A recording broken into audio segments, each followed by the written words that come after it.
కథా కాలక్షేపం నుంచి మీకు మరో మంచి కథని అందజేస్తున్నాం. తోడుగా నువ్వుంటే.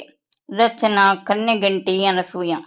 గుమ్మం ముందు ఆటో ఆగిన శబ్దానికి ఎవరొచ్చారబ్బా అనుకుంటూ తలుపు తెరిచింది కాలింది. అప్పటికే ఆటోవాడికి డబ్బులిచ్చేసి సుట్ కేసుతో మెట్లెక్కి వస్తూ నీలిమ.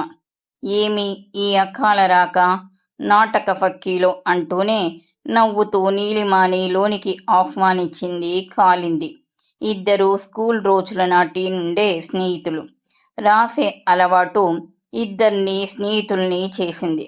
చదువుకునే రోజుల్లో స్కూల్లో జరిగే వ్యాసరచన వక్తృత్వ పోటీల్లో ఎప్పుడూ వీళ్ళిద్దరివే మొదటి, రెండవ బహుమతులు. ఇంటర్, డిగ్రీల్లో కూడా ఇద్దరూ ఒకే కాలేజీలో చదవటంతో ఇదే కొనసాగింది.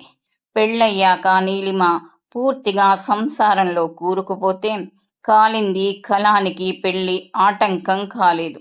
చిన్న చిన్న ఆర్టికల్స్తో మొదలైన కాలింది సాహితీ ప్రయాణం కథలు, కవితలే కాక అనేక నవలలు, నవలికలు కూడా వ్రాసి విలక్షణ రచయిత్రిగా పేరు తెచ్చుకోవటం వరకు అలాగే కొనసాగుతుంది. కాలింది రచనలు చదివినప్పుడల్లా నీలిమకి కూడా కలం పట్టాలనిపించేది.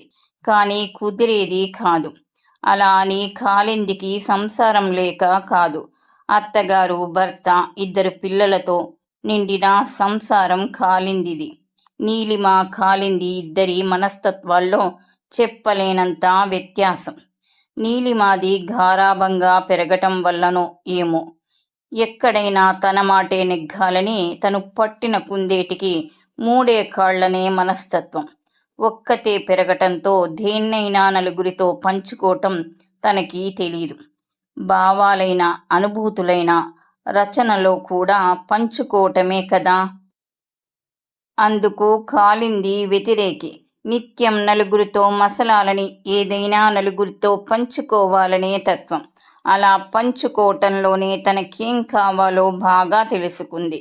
రచన అనేది సమాజం నుండి సమాజం కొరకు, సమాజం వలన కాబట్టి రాసే ప్రతి రచనకి ఏదో ఒక ప్రయోజనం తప్పక ఉండాలి. అంతేకాని ఎన్ని రాశాం, ఎన్ని ప్రచురించబడ్డాయి అనే కొలమానం మంచిది కాదని కాలింది అభిప్రాయం. తన రాతల ద్వారా ఏమైనా చెప్పాలన్నా, నేర్చుకోవాలన్నా ఇది చాలా అవసరమని కాలిందికి తెలుసు. పైగా ఒక రచయిత్రిగా తనెలా ఉంటుందో, ఉండాలనుకుంటుందో అదే చెప్పాలనే నిబద్ధత కలిగిన మనిషి. నిరంతరం నేర్చుకుంటూనే తనకి తాను శిల్పిగా సమాజాన్ని కూడా తీర్చిదిద్దుకోవాలనుకునే వ్యక్తిత్వం కలిగిన అభిలాషి. కాలిందిలో ఉన్న ఈ లక్షణాలే ఆమెకు అరమరికల్లేని సంసార జీవితాన్ని ఇవ్వటమే కాక సాహితీ సమాజంలో ఆమెకు గుర్తింపు వచ్చేటట్టు చేశాయి. అందులో భాగంగా మర్నాడు పొట్టి శ్రీరాములు తెలుగు విశ్వవిద్యాలయంలో కాలిందికి ఉత్తమ రచయిత్రి కీర్తి పురస్కార ప్రదాన కార్యక్రమం ఉంది. రమ్మంటేనే నీలిమ ఆగమనం. అయితే ఇంతకు ముందు అందుకున్న ఏవో చిన్న చిన్న అవార్డులు, సన్మానాల కార్యక్రమాలకి కూడా నీలిమని ఆహ్వానించింది కాలింది. ఆహ్వానించడమే తప్ప నీలిమ ఎప్పుడూ వచ్చింది లేదు. ఈసారి ముందస్తు సమాచారం లేకుండానే 2 రోజులు ముందు రావటం కాలిందికి ఆశ్చర్యం కలిగించింది. ఆలోచిస్తూనే లోనికొచ్చి సుట్ కేస్ పక్కన పెట్టి అక్కడే వంటింటి గుమ్మం ముందు గోడకి చెరపడి కూర్చొని చేతిలో వెల్లుల్లిపాయలు ఒలుస్తున్న అత్తగారికి, అత్తయ్యగారు, మీకు చెప్తూ ఉండేదాన్ని కదా, స్కూల్లో ఇద్దరం వ్రాస్తుండేవాళ్లమని. తనే నీలిమ, రావే మా అత్తయ్య అంటూ ఇరువురికి పరిచయం చేసింది కాలింది. అవునా అన్నట్టుగా నవ్వుతూ నీలిమ వైపు చూసింది రమణమ్మ. ఆవిడ వైపు కన్నెత్తి కూడా చూడలేదు నీలిమ. పట్టించుకోలేదు రమణమ్మ. ఇదేం మారలేదు అనుకుంది కాలింది. అది క్షణం సేపే. అంతలోనే తేరుకొని, నువ్వు రావటమే ఒక సర్ప్రైజ్. ఇలా 2 రోజుల ముందు రావటం ఇంకాను. ఒక్క ఫోన్ కొట్టొచ్చుగా. సుట్ కేస్ తీసుకొని పిల్లల రూము వైపు అడుగులేస్తూ అంది. చేద్దామని అనుకున్నా. కానీ సడన్గా బయలుదేరాల్సి వచ్చింది. అలా అంటున్నప్పుడు నీలిమ ముఖంలో కదలాడిన నీలి నీడల్ని కాలింది గమనించకపోలేదు. ఏమైంది అడిగింది కాలింది. ఇంతలో కాళీ, ఆ అమ్మాయిని కాళ్ళైనా కడుక్కొనివ్వవా? ఎప్పుడనగా బయలుదేరిందో ఏమో అంటూ నీలిమకేసి చూసి, వెళ్ళమ్మా వెళ్ళు, వెళ్ళి ముఖం కడుక్కో, చేతులవి కడుక్కరా, వేడి వేడి కాఫీ తాగుదువుగాని, స్నానం తర్వాత చేద్దువుగానిలే, లేచి వంటింట్లోకి వెళుతూ కాలింది అత్తగారంది. నీలిమ ఏమీ మాట్లాడకుండా ఇద్దరిని మార్చి మార్చి చూసింది. వంటిల్లు కాలింది సామ్రాజ్యం కాదా? అందులోకి అత్తగారెందుకు అంత ఫ్రీగా వెళ్ళనిస్తుంది? అలా రాణిస్తే క్రమేణా ఆ సామ్రాజ్యాన్ని ఈ అత్తగారు ఆక్రమించేసుకొని కోడళ్లకు ఒక ముద్ద పడెయ్యరు? ఒట్టి పిచ్చిమొద్దు. ఏమీ అర్థం కాదు దీనికి. లాభం లేదు. దీని బుర్రని వాష్ చెయ్యాలంటే సర్ఫ్ ఎక్సెల్ ఒక్కటే సరిపోదు, మంచి వాషింగ్ లిక్విడ్ అవసరం. తనలో తాను అనుకుంటూ జాలిగా చూసింది కాలింది వైపు. కాలింది మాత్రం ఇదేమీ పట్టించుకోకుండా పదవే అంటూ సూట్ కేస్ తీసుకెళ్ళి గదిలో పెట్టి ముఖం కడుక్కరా అంటూ వంటింట్లో దూరింది. కాసేపయ్యాక ఇప్పుడు చెప్పు, ఏంటి సంగతులు అంది కాలింది. అత్తగారు కలిపిన కాఫీ కప్పు నీలిమకి అందిస్తూ, ఏమున్నాయి, ఇక్కడ ఉద్యోగానికి అప్లై చేశా. ఈరోజే ఇంటర్వ్యూ. ఎలాగూ నీ అవార్డు ఫంక్షన్ కూడా ఉంది కదా అని ఉన్నట్టుండి బయలుదేరాను. మామూలుగా అయితే నీ అవార్డు ఫంక్షన్కి రాకపోదును, ఇంటర్వ్యూ కూడా ఉంది కదా అని. ఉద్యోగమా? ఎందుకేమిటి? బతకడానికి వ్యంగ్యంగా అంది నీలిమ. బాబు ఇంకా చిన్నోడు కదా, ఆవిడ చూసుకుంటుందిలే, ఉంది కదా అంది కోపంగా రమణమ్మ గారి వైపు చూస్తూ. కాలిందికి అర్థమైపోయింది ఇది అత్తగారితో ఏదో గొడవపడి వచ్చిందని. మరి పొడిగించలేదు కాలింది. కానీ నీలిమకి ఇంకా చెప్పాలనే ఉంది.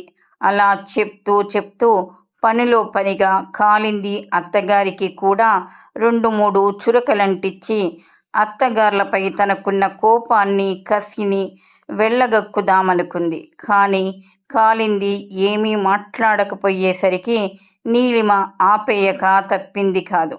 కానీ కాలిందికి ఆశ్చర్యంగానే ఉంది. కాలిందికి ఆ స్కూలు తెలుసు. అదో ప్రైవేట్ స్కూలు, బదిలీలుండవు. నీలిమ ఇక్కడుంటే మరి భాస్కర్ సంగతి? భాస్కర్ వ్యాపారం మానేశాడా? లేక నష్టాలొచ్చాయా? ఎందుకు నీలిమ ఉద్యోగానికి అప్లై చేసింది? ఆ అవసరం ఏమొచ్చింది? మరి పిల్లాడి సంగతి ఏంటి? ఇద్దరి మధ్య పొరపచ్చలు ఏమీ రాలేదు కదా? కొంపతీసి క్షణాల్లో 1000 ప్రశ్నలు కాలింది మనసులో. ఆ అమ్మాయి ఇంటర్వ్యూకి వెళ్ళాలేమో. ఖాళీ టిఫిన్ సంగతి చూడు, ఆలస్యమైతే ఇబ్బంది. బాబు కూడా వాకింగ్ నుంచి వచ్చే టైం అయింది. నీలిమకి ఒళ్ళు మండిపోయింది ఆవిడ్ని చూస్తే. చాన్నాళ్ళకి కలిశాం, మాట మంతి ఉంటుంది ఈవిడగారికెందుకో. అందుకే ఎక్కడుంచేవాళ్ళని అక్కడే ఉంచాలి. కాలింది నెత్తికెక్కించుకుంది. అందుకే పేట్రేగిపోతుంది. ఛ అత్తగారెప్పుడూ ఇంతే, కుళ్ళు. ఖాళీ ఊరుకుంటుందా ఏంటి? కౌంటర్ ఇస్తుంది కసిగా అనుకుంది మనసులో.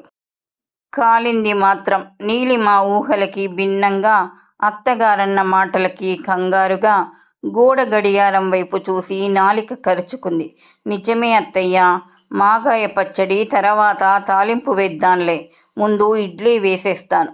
కరెంటు ఎప్పుడు పోతుందో తెలియదు, పోతే మళ్ళీ చట్నీ చేయటం కష్టం. బాగా గుర్తు చేశారత్తయ్య, లేదంటే కబుర్లల్లో పడి సమయమే తెలియకపోను అంటూ ఫ్రిడ్జ్ తెరిచి ఇడ్లీ పిండి డబ్బా బయట పెడుతూ, నీలిమ, ఎన్నిటికీ నీ ఇంటర్వ్యూ? 10 o'clock. అమ్మో, టైం అయిపోతుంది. ఎక్కడో ఊరికి దూరంగా ఉంది ఆ స్కూలు. త్వరగా బయలుదేరితే కానీ ఈ ట్రాఫిక్లో సమయానికి చేరుకోలేవు. నువ్వు స్నానం చేసిరా, ఈలోపు టిఫిన్ తయారు చేస్తాను అంటూ హడావుడి పడింది.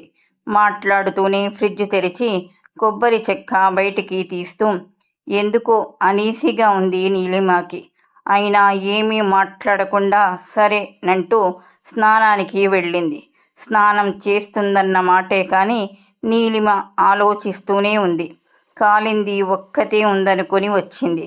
కానీ రామేశ్వరం వెళ్ళినా శనీశ్వరుడు తప్పలేదన్నట్టు ఇక్కడ అత్తగారి ఆధిపత్యమే. అసలు మాట్లాడుకోనివ్వడం లేదు ఇద్దరిని. అంత కుళ్ళెందుకో. ఈ కాలింది ఒకతి.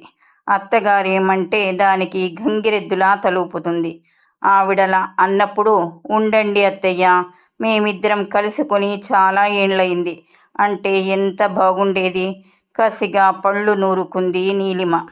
ఆలోచిస్తున్న కొద్దీ నీలిమకి పెన్నం మీద నుంచి పొయ్యిలో పడ్డట్టయింది. అక్కడా సరే, అత్తగారి తరపున మొగుడు వకల్తా పుచ్చుకుంటున్నాడని కోపం. అందుకే ఇంట్లో ఆవిడైనా ఉండాలి, నేనైనా ఉండాలని 3 రోజులు మొగుడికి డెడ్లైన్ పెట్టి ఆ ఆవేశంలోనే నెట్ ఓపెన్ చేసి ఉద్యోగానికి అప్లై కూడా చేసేసింది. ఇంకేముంది, అప్లై చేసిన నాడే ఇంటర్వ్యూకి రమ్మని మెయిల్. దాంతో నీలిమ పట్టుదలకి ఊతం దొరికినట్లయి ఉన్న పళ్ళంగా బయలుదేరి వచ్చింది. అటు భర్తని బెదిరించినట్టు ఉంటుంది, ఇటు కాలిందిని చూసినట్టు ఉంటుంది. అవార్డు ఫంక్షన్కి అటెండ్ అయినట్టు ఉంటుంది. పుణ్యం పురుషార్థం కలిసొచ్చినట్టు ఉంటుందని వెనక నుంచి అత్తగారు మొగుడు ఎంతగా గడ్డం పట్టుకొని బతిమిలాడినా వినకుండా మొండి పట్టుదలతో పిల్లాణ్ణి వదిలేసి మరీ వచ్చేసింది. పిల్లాణ్ణి అక్కడే వదిలేస్తే సమస్య తనకి సానుకూలమవుతుందని నీలిమ ఆలోచన. ఉద్యోగం ఏముంది, చేరితే చేరవచ్చు, లేదంటే మానేయొచ్చు. నీలిమకి అత్తగార్ల వ్యవస్థ అంటేనే పడదు. అందుకే పెళ్ళయ్యాక వేరు కాపురం పెట్టించింది. కాపురం పెట్టిన ఏడాదికి బాబు పుట్టాడు. వాడికి 2 ఏళ్ళు పోయి 3 వచ్చింది. నర్సరీ స్కూల్లో చేర్చారు. ఇంతలోనే మామగారు కాలం చేశారనే కబురు. తండ్రి పోయాక తల్లిని తనతో వచ్చేయమన్నాడు భాస్కర్. అయితే 3వ నెల వరకు అంత మంచిది కాదని అందరూ అనేసరికి అమ్మను ఒంటరిగా వదిలేయటం ఇష్టం లేని భాస్కర్ ఆ 3 నెలలు వ్యాపారాన్ని భాగస్వామికి వదిలేసి తను వాళ్ళమ్మ దగ్గరే ఉండిపోయాడు. భాస్కర్ ఊళ్ళో లేని ఆ 3 నెలలు నీలిమకి చుక్కలు కనపడ్డాయి. 4వ నెలలో వాళ్ళమ్మని తన దగ్గరికే తెచ్చేసుకున్నాడు భాస్కర్. నీలిమకి ఒక రకంగా ఇది ఊహించని పరిణామమే. అంత తొందరగా జీర్ణించుకోలేకపోయింది. నిజానికి ఆవిడసలు పల్లెటూరులో ఉన్న ఆ ఇంటిని వదిలి పట్టణానికి రానంటే రానంది. మీ నాన్నగారు పోయి 3 నెలలు కూడా కాలేదు. అయినా నా కాలు చెయ్యి బాగానే ఆడుతున్నాయి కదా. నా పనులు నేను చేసుకోగలిగినంత కాలం ఇక్కడే ఈ ఇంట్లోనే ఉంటాను బాబు అని కొడుకుని బ్రతిమిలాడింది. అయినా భాస్కర్ వినలేదు. తండ్రి పోయాక తల్లిని ఒక్కదాన్ని అలా వదిలేయటం సుతారము ఇష్టం లేదతనికి. నేనక్కడికి వచ్చేస్తే పిల్లాడికి నాయనమ్మ ఇండ్లు ఆ సరదా దూరం అవుతాయిరా అంది. ఆయన పట్టిన పట్టు వదల్లేదు భాస్కరం. నీకంతకంటే సంతోషాలున్నాయమ్మా అక్కడ నీ మనవడితో. వాడెంత ముద్దు మాటలు మాట్లాడుతున్నాడో ఇన్ని రోజులు విన్నావు కదా. స్కూల్లో వాడు నేర్చుకున్న రైమ్సు వాడి నోటితో వినాల్సిందేనమ్మా. మనం పాడితే నచ్చదు, రాగం మారిపోతుందట. వాడు పెద్దవాడైపోయే కొద్దీ ఇవన్నీ మిస్ అయిపోతామమ్మా. అయినా వాడు పుట్టినప్పుడు అచ్చు మీ నాన్నగారేరా అన్నావు, గుర్తులేదా? మరి నాన్న దగ్గరికి రావటానికి నీకిబ్బందేం ఉంటుందమ్మా? కాదనకమ్మా. ఒప్పుకోక తప్పలేదు శారదమ్మకి. భర్త పోయాక ఇప్పుడే రావటమేమో. 2-3 వారాల పాటు ఆ ఊళ్ళో ఉన్న తెలిసిన వాళ్ళు వీళ్ళు పలకరించటంతోనే సరిపోయింది. కాస్తంత ఆ ఇంటి వాతావరణం అలవాటయ్యాక పనితో పిల్లాడితో కోడలు సతమతమవుతున్న తీరు చూస్తూ ఖాళీగా కూర్చోలేక ఏవో 2-3 పనుల్లో సహాయం చెయ్యబోతే వద్దన్నట్టు చూపుల్లోనే విసిరికొట్టింది కోడలు. కోడలి ప్రవర్తనకి నొచ్చుకుంది శారదమ్మ. మరోసారి ఆ ప్రయత్నం చెయ్యలేకపోయింది. ఇది నీ ఇండ్లే అమ్మా. నీకు కావాల్సింది నువ్వెప్పుడు తినాలనుకుంటే అప్పుడు తిను. నీ సంతోషమే మాకు కావాల్సింది అంటూ భాస్కర్ రకరకాల పళ్ళు స్వీట్లు తెచ్చి ఇంట్లోనే పడేస్తుంటే నీలిమాకి లోలోన కుత ఉడికిపోయేది. అవేవో అంటరాని వస్తువులన్నట్టుగా ముట్టుకునేది కాదు. అత్తగారికి పెట్టేది కాదు. పిల్లాణ్ణి కూడా ముట్టుకోనిచ్చేది కాదు. అవి పాడైపోతున్నాయని చూస్తూ ఉండలేక అత్తగారేమైనా అంటే, మీ అబ్బాయి మీకోసం తెచ్చారు కదా, మాకెందుకులేండి అని వెటకారంగా మాట్లాడుతూ తన అసూయనంతా వెళ్ళగక్కి వేరు చేసినట్లు మాట్లాడేది. కోడలు అలా మాట్లాడుతుంటే ఆవిడికి మాత్రం ఏం తినాలని ఉంటుంది? తినాలని ఉన్నా నోరు మూసుకొని అలా కూర్చొని ఉండేది తప్ప తను ముట్టుకునేది కాదు. చివరికి భాస్కరే వచ్చి పెడితే తప్ప. మగాళ్ళు చెప్పడమైతే చెప్తారు, తేవడమైతే తెస్తారు, కానీ అన్ని వేళలా ఇంట్లో ఉండరు కదా. ఏం జరుగుతున్నది తెలియటానికి చెప్తే నేరం, ఆ పైన గొడవలు, ఘర్షణలు. అందుకే మౌనం మేలనుకుంది. నీ ఇండ్లు నీ ఇండ్లు అని కొడుకు అన్నిసార్లు అంటున్నాడు కదా అని కాకపోయినా పసిపిల్లాడితో కోడలు పడుతున్న హైరానా చూస్తూ ఉండలేక స్వతంత్రించి ఏ పనిలోనైనా చెయ్యి పెట్టబోతే క్షణాల్లో వచ్చేస్తుందక్కడికి. మీరు కూర్చోండి, నేను చేసుకోగలను అన్నట్లుగా నోటితో చెప్పకుండానే అత్తగారి చేతిలో పని లాగేసుకుంటుంది నీలిమ. ఆ లాక్కోవటంలో కూడా నువ్వు కలగజేసుకోకు, ఇది నా ఇండ్లు అన్న నిరసన స్వరమే ధ్వనిస్తుంది. పైగా ఆ చేసిన పనికి అత్తగారిని కాలు కదపకుండా చూసుకుంటున్నాననే ముసుగు, ఆత్మవంచన. చూడడానికి అంతా సవ్యంగానే ఉన్నట్లే కనిపిస్తుంది, కానీ ఏదీ స్వతంత్రించి చెయ్యనివ్వదు. చుట్టూ పరిధులు, ఆంక్షలు. నోరు తెరిచి ఇది అని చెప్పుకోలేని సమస్య. అసలే భర్త పైన బెంగ, దానికి తోడు కోడలి ప్రవర్తన. మౌనంగా భరిస్తుందేమో. అప్పుడప్పుడు ఛాతిలో సన్నగా వస్తున్న ఏదో తెలియని నొప్పి. కొడుకు ఆఫీస్లో ఉన్నప్పుడెప్పుడైనా నొప్పి వస్తే రాగానే చెప్పాలనుకుంటుంది. తీరా భాస్కర్ వచ్చాక చెప్దామనుకుని, వాడిప్పుడేగా వచ్చాడు, అలసిపోయి ఉంటాడు, నా నొప్పి గురించి చెప్పి అలసిపోయి ఉన్నవాడిని బాధ పెట్టడం ఎందుకులే, రేపు లేవగానే చెప్పొచ్చు అనుకుని అప్పటికి ఊరుకుంటుంది. మర్నాడు ఉదయం కొడుకు ఆఫీస్కి వెళ్ళటానికి తయారవుతుంటే, బాబు ఏదో నొప్పిరా, ఈ మధ్య పదే పదే వస్తుంది అని చెప్పాలనుకుని పొద్దున్నే వాడు ఆఫీస్కి వెళుతుంటే, ఇప్పుడెందుకులే చెప్పటం అని ఆగిపోయేది. రోజులు గడుస్తున్న కొద్దీ నొప్పి ఎక్కువ అవుతున్న ఫీలింగ్. కోడలికి చెప్తే ఏమనుకుంటుందోననే భయంతో చెప్పలేకపోయింది. ఒకరోజు రాత్రి కొడుకు ఇంటికి వస్తూనే, అమ్మా అన్నం తిన్నావా అని అడిగాడు. కొడుకు అలా అడిగేసరికి అప్పటిదాకా అణిచిపెట్టుకున్న దుఃఖం కాస్త ఒక్కసారిగా ఉబికిరాగా, ఇంకా భరించటం తన వల్ల కాదనుకొని నొప్పి విషయం ఎప్పుడైతే బయట పెట్టిందో, అదిగో అప్పటినుంచి కోడలి సనుగుళ్ళు మరింత ఎక్కువైపోయాయి. పొద్దస్తమానం నేను ఇంట్లోనే ఉంటున్నాను కదా, నొప్పొస్తుందని నాకు చెబితే హాస్పిటల్కి నేను తీసుకువెళ్ళనా, మీరొచ్చాక మీతోనే చెప్పాలా అని నీలిమ మాటలతో గొడవ పెద్దదై భార్యాభర్తల మధ్య మాట పెరిగింది. పిల్లాడితో నువ్వెంతగా సతమతమవుతున్నావో మళ్ళీ ఇది కూడా చెప్తే ఒక్కదానివి ఎక్కడ ఇబ్బంది పడతావో అని చెప్పలేదు అని అత్తగారు ఒక పక్క చెప్తున్నా పట్టించుకోలేదు నీలిమ. సరిగ్గా దాంతో కలహాలు, మాట్లాడుకోకపోవటాలు, పోటీ మాటలు మరింతగా ఊపందుకొని తారాసాయికి చేరిన నీలిమ నిరసన కార్యక్రమాలతో ఇళ్లంతా ఒకటే సస్పెన్స్ మూత. అప్పటిదాకా నీలిమ మనసులో ఉడుకుతున్న లావా ఈ సంఘటనతో ఒక్కసారిగా వాళ్ల జీవితాల్లో విషాన్నే చిమ్మింది.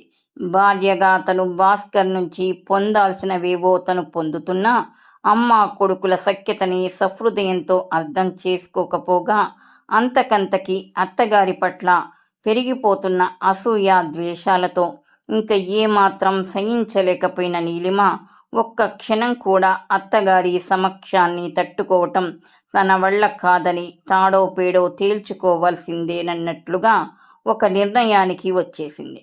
దాంట్లో భాగంగానే ఉంటే ఆవిడైనా ఉండాలి, లేదంటే నేనైనా ఉండాలి అని ఖారాఖండిగా చెప్పేసి ఈ నరకం భరించే కంటే ఒంటరిగా బతకటమే మేలనుకుని ఆ ఆవేశంలో తీసుకున్న నిర్ణయం ఇంతవరకు దారి తీసింది. తీరా ఇక్కడికొస్తే ఇక్కడో అత్తగారే, ఇక్కడో రకం తంతు. అది నటనో నిజమో అర్థం కావడం లేదు నీలిమాకి. ఆలోచిస్తూనే ఇంటర్వ్యూకు వెళ్ళిందేమో. ఇంటర్వ్యూ అయ్యాక ఏ విషయం మెయిల్ ద్వారా తెలియపరుస్తామని మేనేజ్మెంట్ వారు చెప్పేసరికి ఇంటికి బయలుదేరింది. ఆటో దిగి లోనికొస్తూనే అక్కడి దృశ్యాన్ని చూసి ఆశ్చర్యపోయింది తనలోనే. అత్తా కోడళ్ళిద్దరూ డైనింగ్ టేబుల్ దగ్గర కూర్చొని ఎవరి పనులు వాళ్ళు చేసుకుంటూనే కబుర్లు చెప్పుకుంటూ నవ్వుకుంటున్నారు.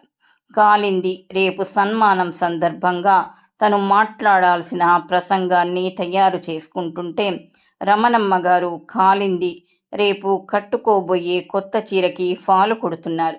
అంతకుముందే కాలింది భర్త అంత గొప్ప అవార్డు అందుకోబోతూ పాత చీర ఎందుకు కట్టుకోవటం, ఆ సందర్భంగా ఇది నా కానుక అంటూ కొత్త చీర మ్యాచింగ్ ఫాలు కొనుక్కొచ్చాడు.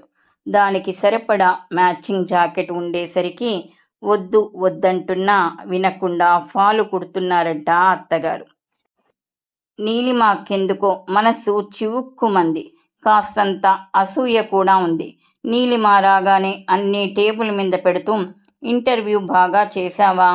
ఆలస్యం అయిపోతుంది, రెండెత్తయ్యా, అన్నం పెడతాను అంటే వద్దు, నీలిమ వచ్చాక తిందాంలే అన్నారు అత్తయ్య. అందుకని నీకోసం ఎదురు చూస్తూ ఖాళీగా కూర్చోటం ఎందుకని ఇద్దరం ఈ పని పెట్టుకున్నాం. కాళ్ళు కడుక్కొనిరా, భోజనం చేద్దాం అంది కాలింది. రమణమ్మ కూడా రామ్మా నీలిమ, ఎప్పుడనగా వెళ్ళావో, అసలే తెల్లవార్లు ప్రయాణం చేసి వచ్చావు. పొద్దుననగా తిన్న 2 ఇడ్లీలు ఎప్పుడో అరిగిపోయి ఉంటాయి. పాపం ఆకలేస్తుందో ఏమో, వేళ దాటిపోయింది కూడాను. రారా అంది గ్లాస్లో మంచినీళ్లు వంపుతూ. ఆ ఆప్యాయతకి కరిగిపోయింది నీలిమ.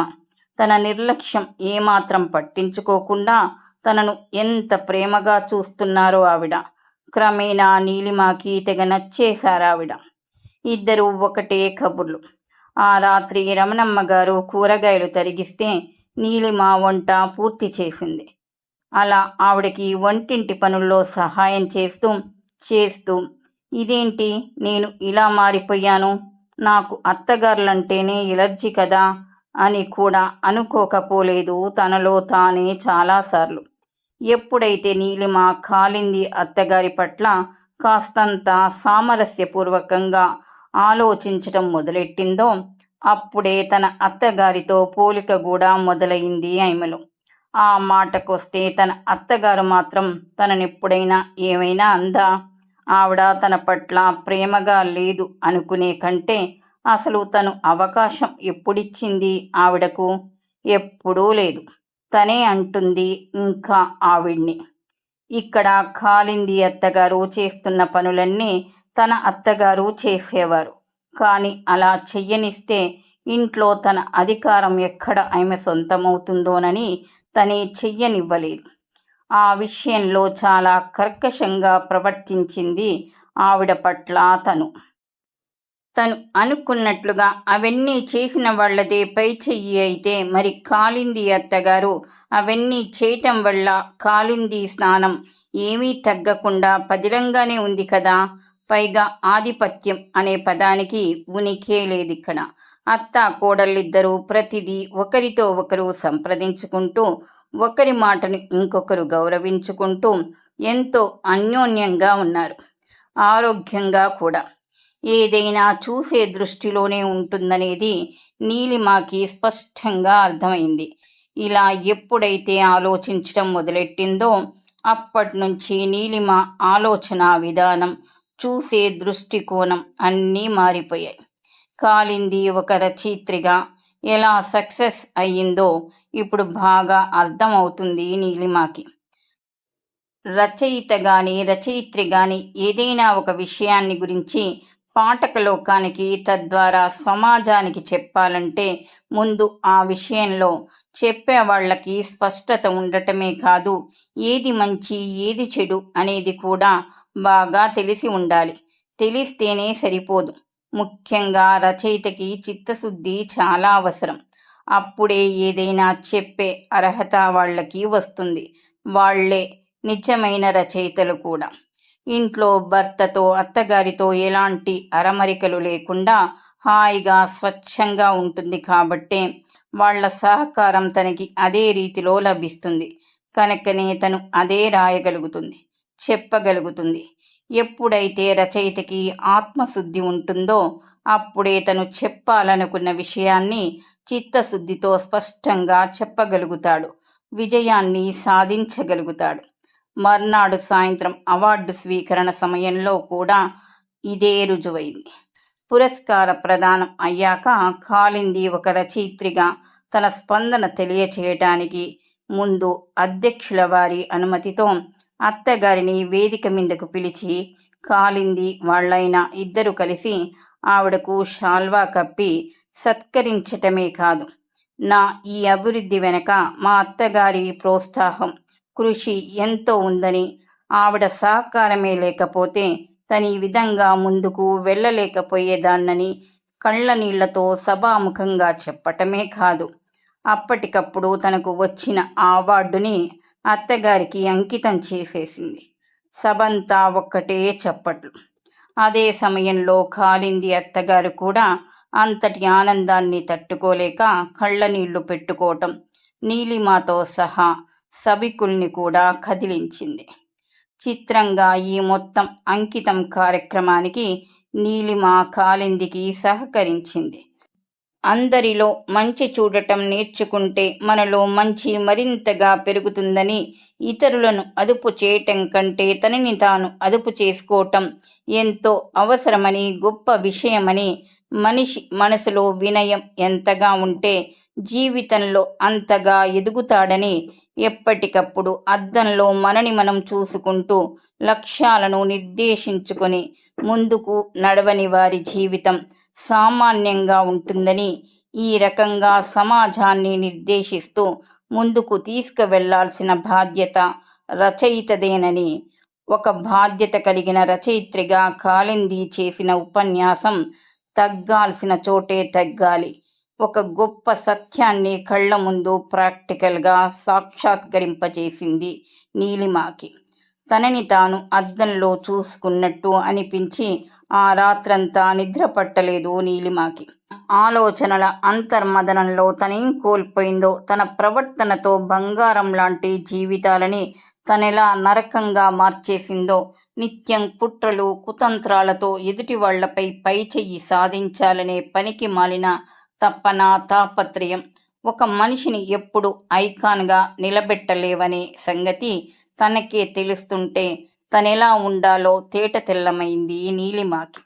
ఎప్పుడైతే ఈ విషయం అర్థమైందో మరి నిద్రపోలేదు నీలిమ.